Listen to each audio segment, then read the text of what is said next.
menyadari.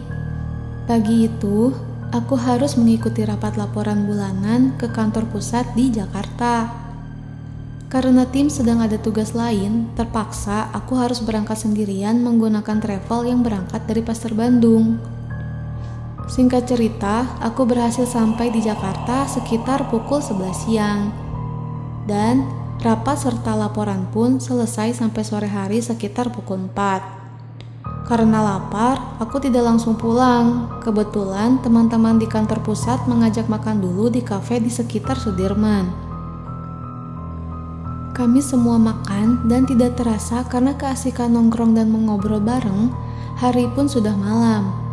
Aku melihat jam di HP-ku, ternyata sudah jam 8 malam. Aku pun memutuskan untuk segera pulang ke Bandung dengan menggunakan travel yang berangkat dari Sudirman. Shuttle berangkat sekitar jam 9 malam. Di dalam bis travel barulah aku tahu kalau aku menjadi satu-satunya penumpang saat itu. Aku memilih duduk di tengah dua bangku di belakang pengemudi. Karena mungkin sudah lelah, aku pun tertidur di perjalanan. Tidak berapa lama kemudian, karena sedikit goncangan dan suara pengemudi yang memanggil dari depan, aku pun terbangun. Aku melihat keluar jendela bis, ternyata sudah memasuki jalan tol. Aku melihat ke arah pengemudi, dia sedang berkonsentrasi penuh mengemudikan bisnya. Apa aku salah dengar? Perasaan tadi ada yang manggil deh. Aku bertanya ke pengemudi di depan, "Pak, tadi manggil saya?" Pak supir pun bilang, "Enggak teh, enggak manggil." Tadi ada suara, kalau bukan Pak supir terus siapa pikirku. Mungkin mimpi kali ya. Rasa penasaran itu kubuang begitu saja. Baru saja memejamkan mata, tiba-tiba dari arah depan aku mencium bau bunga melati disertai hembusan angin dingin mengenai leherku. Seketika bulu kuduku berdiri, karena kini tepat di depan kursiku aku mendengar suara tertawa kecil. Aku mencoba mengintip dari belakang kursi.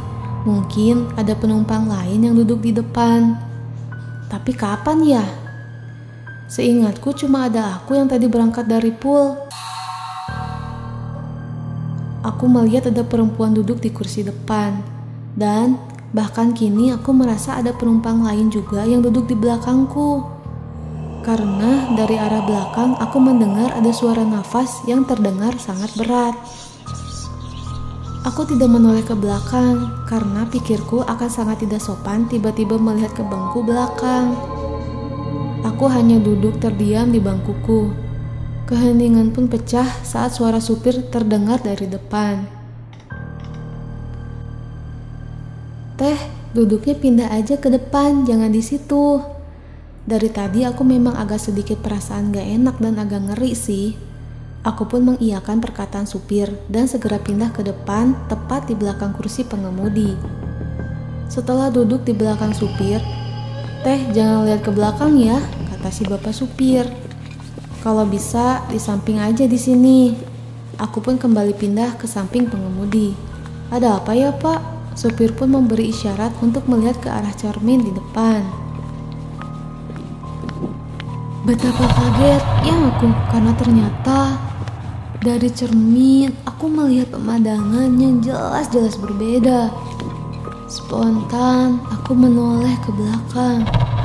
Baru sebentar saja supir tadi bilang lagi, "Jangan lihat ke belakang teh, udah lihat ke depan aja." Keringat dingin mulai keluar dari badanku. Jelas ketika aku melihat ke belakang, tidak ada seorang pun selain aku dan supir di dalam bis itu. Tapi saat aku melihat ke cermin, aku melihat dengan jelas bahwa ada penumpang lain yang ada bersama kita di dalam bis. Pemandangan itu kian menakutkan karena para penumpang di belakang bukanlah penumpang biasa. Wujud mereka begitu mengerikan. Aku melihat ada 3 orang yang duduk di paling belakang dengan pakaian yang sudah lusuh penuh dengan noda darah. Dan Ternyata tepat di samping tempat dudukku sebelumnya, aku pun melihat ada perempuan yang duduk dengan kepala yang sudah tidak utuh. Dan kursi depan tempat aku duduk sebelumnya pun ada seorang perempuan dengan mulut menganga lebar karena sebagian dagunya hilang tak kemana. Aku cuma berani melihat ke arah supir, dan si supir tadi hanya mengisyaratkan untuk tetap tenang dan pura-pura gak lihat saja. Berdoa saja teh dalam hati, sebentar lagi nyampe kok.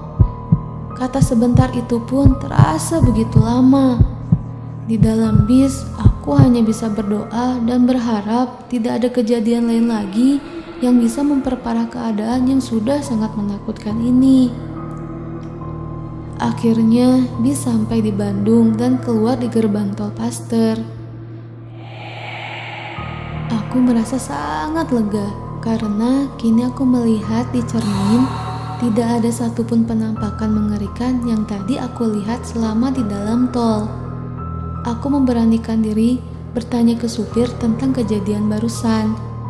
Supir tadi bilang dia pun tidak tahu persis kapan mereka naik. Hanya waktu saya tertidur, dia sekilas melihat ke belakang melalui cermin bahwa tiba-tiba saja mereka ada di dalam bis. Dia pun bilang memang kadang-kadang suka ada aja yang ikut bis. Biasanya ketika akan memasuki area tengkorak, yaitu kilometer 97. Yang penting pura-pura gak lihat aja. Biasanya mereka gak mengganggu lebih, cuma nampakin aja. Makanya saya suruh Teteh pindah ke depan. Terus si supir pun bilang kalau tadi tuh sebenarnya perempuan yang duduk di samping dan 3 makhluk di belakang udah mulai melihat ke arahku. Untung saja Teteh keburu bangun dan pindah ke depan.